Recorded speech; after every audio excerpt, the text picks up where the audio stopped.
Joe Reinagle, Jason Minix, The Blitz. Football season kicks off this Saturday for everybody. You know it's that time when you get the Valero Alamo Bowl pigskin preview lunch, and that's tomorrow down in the Alamo Dome. It is The Blitz here on San Antonio Sports Star 94.1 FM, AM 1250. He's Joe Reinagle. I'm Jason Minix. The guest speaker tomorrow, Sam Acho, Longhorn legend, big-time work now with ESPN, has a book out. You know, we had a lot of fun hanging out with him, some on Radio Row in Los Angeles here in Super Bowl week. And Sam Acho joining us now here on The Blitz. Boy, I can tell it's football time when it's the pigskin luncheon, and then you're going to be on the call for the Longhorn game on Saturday night, correct? I am. Yeah, I am. So I'll be at the Valero Alamo Bowl, the pigskin preview, and then from there I'm going to Austin to go watch practice, to go prep for. I'm the color analyst for the Texas versus Louisiana Monroe game, week 1. So football season is upon us. Even though I was in studio for week 0. Week 0 already happened, so there is that. Yeah, well, we'll talk we'll talk about week 0, Sam. But how in the world are you going to call that game and not have a little bias? Oh, come on! He's a pro. I'm just asking. I'm not allowed to be biased. That's the thing. Like, and to be honest, like part of my thing. So I called the game last year, Texas versus Rice, and it's on Longhorn Network. So I'm like, hey guys, I want to be neutral. Can I be neutral? Like and they're like, yes, dude. Like no matter who watches. Now, so granted, like I was obviously like I knew a lot of the Texas players from going to campus and stuff. But my thing is like, obviously I played defensive end, outside linebacker. So there were some guys on the Rice team last year getting sacked. I was toughing those guys up, right? I care about football. I care about defense. I care about seeing good ball played. And so I got to be fair, man. Of course, you can't, you got to be fair. Yeah. Sure. Okay. I mean, and look, if they invite me back, if I'm honest, you know what I mean? Hopefully they invite me to call another one. You're going to be honest, and you know what? When you call games like that, you're going to have one fan base that says you're rooting for the other side, and that just comes with the territory. I mean, Sam Acho joining us here on The Blitz, and you talk about being a Longhorn legend. He's going into the Hall of Fame there later this year with Kevin Durant. Congrats on that. When you look at this UT football team, Sam, what are your impressions going into week 1 with some of the meetings you've already had? I know you're going to go watch practice tomorrow, but where does Sark have this group? Well, I mean, yes, we're excited about where Sark has. People are excited about where Sark has the group. I'm more excited about what the defense is going to look like. And maybe not excited, probably not the best word. Concerned is probably a better word. We all know how bad Texas defense was last year, specifically against the run. Well, they added Gary Patterson, right? TCU legend, a defensive mastermind. So I understand he's on staff, but from what I've been able to ascertain, he's not necessarily calling the plays, right? So he's kind of like an extra voice, an extra sounding board, which sounds good. But if the defense is struggling and you've got a great defensive coordinator, should he be a sounding board or should he be more involved? And so I want to see how involved he's going to be on the defensive side of the ball. And then offensively, people saw that Quinn Ewers was named the starting quarterback. I'm excited to see Sark's offense with Quinn Ewers. Last year, we all know Casey Thompson, who was the starting quarterback at Texas for a majority of the season, even though he got injured, he led the Big 12 in passing touchdowns. He had 24 passing touchdowns. Week 0, we saw him at Nebraska throw a couple touchdowns. So we know what the offense can look like. I want to see what it looks like, number 1, with Quinn Ewers. And then number 2, we talked about the defense for sure, but number 3, the offensive line, right? What will the offensive line look like? A couple injuries up front. So there's a lot I think that will be revealed in week 1. Sam, when you look at this Longhorn club, though, don't you think, and I mean, obviously it's been a great recruiting year for Texas, but isn't this team, in your eyes, a year, 2, maybe 3 away from contending again? I'm not sure, and I think that's probably the best answer. No one's sure. In the AP poll, Texas isn't ranked. But then there are some polls like Texas is like a top 15 team, right? Texas has like the 7th best odds, according to, I don't know if it was Caesars or ESPN odds of making the playoff, right? Of like being a national champion. Tied for 7th best odds of like winning a national championship. In one poll, they're not even ranked. And so no one really knows, right? So it very, very well could be a year or 2 away from being real contenders. They very well could be like the last decade, not true contenders, or there could be a chance where this year ends up going better than years past because of Gary Patterson, because of not just Quinn Ewers, but year 2 in Sark's offense. And maybe this is the year that Texas does, in fact, turn it around. It's going to be interesting to see. Sam Acho, Longhorn legend, now with ESPN, joining us here on the Blitz. And now that you're on the media side, you're on this side of it. When Sark said he wasn't going to put out a too deep, did you call Sark or John Bianco and say, "Come on, man, you can't, you got to put out a too deep. You got to give us the depth chart." That's the tough part. They don't even return my calls. Here's what I'm upset about. What? Here's what I'm really mad about. Y'all, I'm about to let me, this is what really people say runs me ragged. So like last year, I literally just started with ESPN. I was like a week in to life at ESPN. Didn't know anything about media, but I'm like, yeah, let's do it. And we all hear about the rumors about conference realignment, Texas and Oklahoma leaving. And so I'm sitting here thinking, okay, like, you read the newspaper clippings, there was no outright denial. It was like, well, they said rumors are spread and we're not going to confirm or deny rumors. I'm like, y'all are leaving. So then I reached out to the SID, John Bianco, heard nothing. Reached out to Chris Del Conte, athletic director, heard nothing. I'm like, guys, like, pick up my call. Well, come to find out, a few weeks and months later, they're like, dude, I can't tell you, you're in media. And so I was like, I see how this is going to be. So now that I'm calling this game, now you know why I'm not going to be – it's going to be fair. It's going to be fair, So anyways, yeah, I'm excited, to answer your question, to go and hopefully check out a little bit of practice, hope you're able to see, who's in that too deep. And also I've been looking at a little bit of Louisiana Monroe as well, right? Bowden, is one of their coaches. He has a winning track record. So it'll be interesting. Well, and it's always interesting with Texas and Louisiana Monroe. I mean, it seems like they give Texas fits, at least for a little while, every single year. Sam, the one thing I love about you is that you don't hold back. I mean, when you have an opinion, you're out there and you tell it like the way you feel that it is. When you look at and there's been a lot of things happening in college football, and it looks like college football playoff people want to get rid of the NCAA and try to improve that. Do you think that's got to get any traction at all? Because as a college football fan, I'd like to see more playoff action.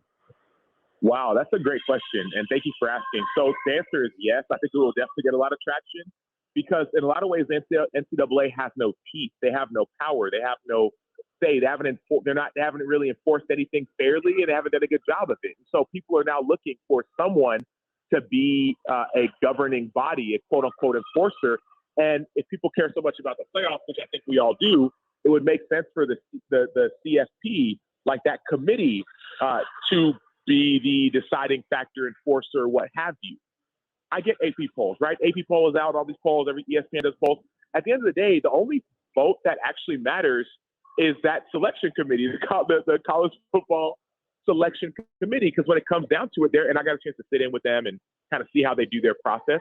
But towards the end of the season, they're all together, all watching the games all together, and they decide who are the top 4 teams, top 8 teams, top 25, top 32. Like, they decide all of that. And so I think, number one, that they will be a bigger, force when it comes to the governing body of the NCAA.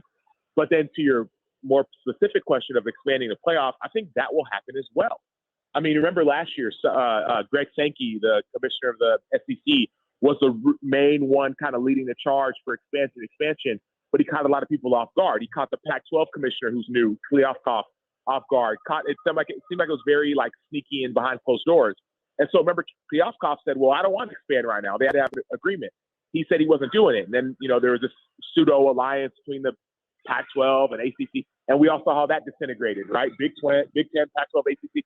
So all I'm saying is that there's chaos in college football, and it seems like that college football, like the CFP, the College Football Playoff Selection Committee, like that group would likely be the governing body, and they would likely agree to an expanded playoff because, in their eyes, it's more football.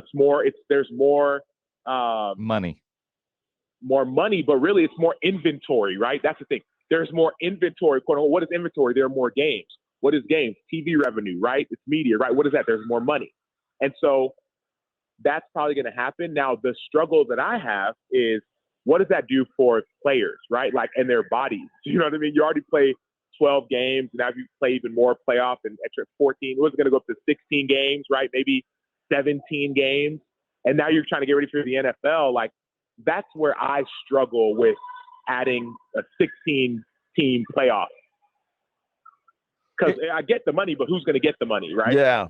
Well, and with NIL, players are getting some now. And don't you wish they had the NIL when you were playing?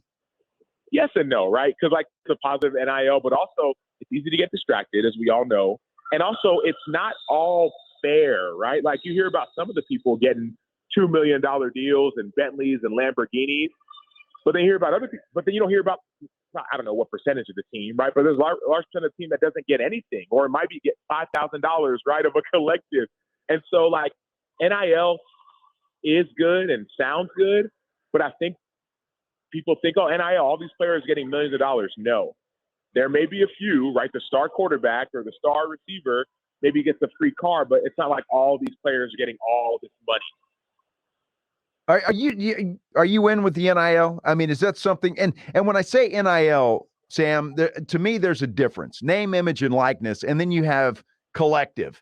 And to me, it should be just the name, image, and likeness. This collective thing seems to be out of control in my mind. Yeah, so honestly, I don't have an issue with NIL. I really don't, right? Because here's why. People get upset about NILs and collectives and players getting paid, and, you know, it shouldn't get paid or whatever, all these things. But week 0, North Carolina's playing FAMU. FAMU has players suspended minutes before, like the day before the game, like 20 players suspended. They only had 7 healthy offensive linemen, right? You need 5 to play a game. And like only 7 total, no rotation if somebody gets nothing. They didn't want to play the game. Well, they met with some officials at the school. The school said, no, we need you to play. Well, why? Because the school's getting paid hundreds of thousands of dollars, right? Which is positive, right? It's going to take care of other programs that come to the school, other sports. It's going to help pay for their equipment, right, for a school like FAMU. So, like, I don't have an issue with players getting paid because they're doing work, right? I also don't really have a huge issue with collectives, right? If you want to outsmart the system, then do a collective, then feel free to do that, right? We hear Nick Saban talk about, well, it's not fair, and if we'll lose whatever advantage. Alabama's been in the championship like almost every year, yes. So like it already wasn't fair, you know what I mean? Yeah. and maybe I get it. He's like, well, maybe Alabama will have even a bigger advantage. Well, I don't necessarily agree with that or believe that. Right now, what I think the conversation that we could start having is with like what was it, a $7 billion deal, TV deal with the Big Ten? Yeah. Right. Well, is there some area for like revenue share between the players? Like that's a conversation I think that we could have, right? Maybe it's something where it's like you want to have 16-game playoffs and all this stuff. Maybe it's a collectively bargained agreement between players and schools. You know what I mean? And so, you know, and so people thought, you know, so anyways, yeah. Well, and I think you might be on the right track there, Sam, because I saw Commissioner Warren from the Big Ten on Real Sports this past week, and he did say he could see something down the road where players are getting paid from the conference out of some of that TV revenue. It's going to be interesting to see. Sam Acho from ESPN joining us here on the Blitz. Now, Sam, we mentioned the playoff a little bit. Over the weekend, the first, game day, Desmond Howard made all kinds of news. He could run for mayor of College Station right now with his playoff picks, having both Baylor and A&M in the playoff and A&M winning the national title. I'm curious, who are your 4 teams in the playoff this year, and who do you have winning it all? So I like Alabama in the playoff. I like Ohio State. I didn't know he put Baylor in there. I like Baylor as well as like that 4th team. I don't think it's going to be Georgia. People are saying Georgia's a shoe-in for that 3rd team. I maybe Clemson. I don't know, but I think it's hard to win back-to-back in general. It may be a game or 2 where Georgia splits. And so I guess I got 3 right now, right? I think Alabama, Ohio State. I still like Baylor, and, still figuring out who that 4th is. And to win it all, I think I'm going – I think it's going to be between Alabama and Ohio State. I don't know yet. I think it's a safe pick that probably is accurate. You're not going out on a limb like picking the Aggies. Right. Well, Ohio State's defense, I think, is going to be a lot better. And I want to pick Ohio State. Well, let's not forget, Alabama lost last year, too. Alabama is coming in like with a renewed vigor. The Heisman Trophy winner, a guy, and Bryce Young, guy who could have won the Heisman, and Will Anderson, the best player in college football. So like that's where I'm, it's like, oh, it's safe pick, easy pick, but these are the two best teams. Sam Acho joining us here on the Blitz. He's going to be the featured speaker tomorrow at the Valero Alamo Bowl's 30th season. Their pigskin preview luncheon that they're going to have tomorrow. Not only that, and you're going in the Texas Athletics Hall of Honor, which is awesome, September 16th. And you've got your book. And I know tomorrow at the Valero Alamo Bowl pigskin preview, they are going to be giving some books away with raffle purchases. Your book, Let the World See You, How to Be Real in a World Full of Fakes. Tell me a little bit about the book. I love the title. Yeah, no, so the book is about what it means to be seen, to be known. Like, we live in a culture now where there's a lot of, like, loneliness and fake connection and people pretending like they have it all together when no one does. So this book is really about what it means to be vulnerable, to be honest, to be real, to be genuine, to be authentic, right? To live with integrity, like all these things.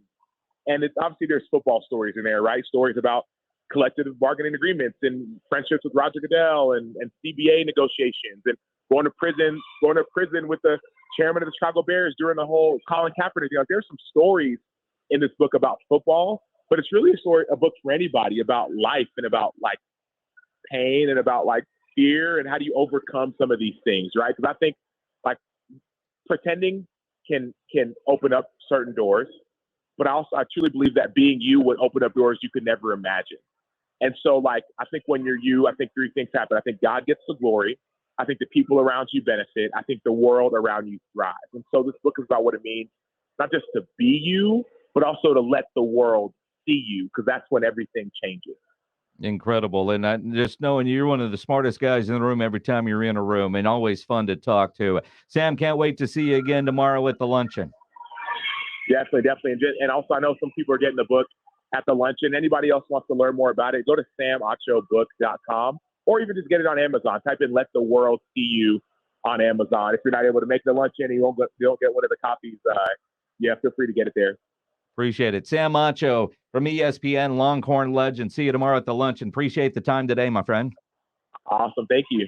Appreciate it. Sam Acho, Good stuff. Always good stuff. And I love the way he will tell you exactly what he thinks.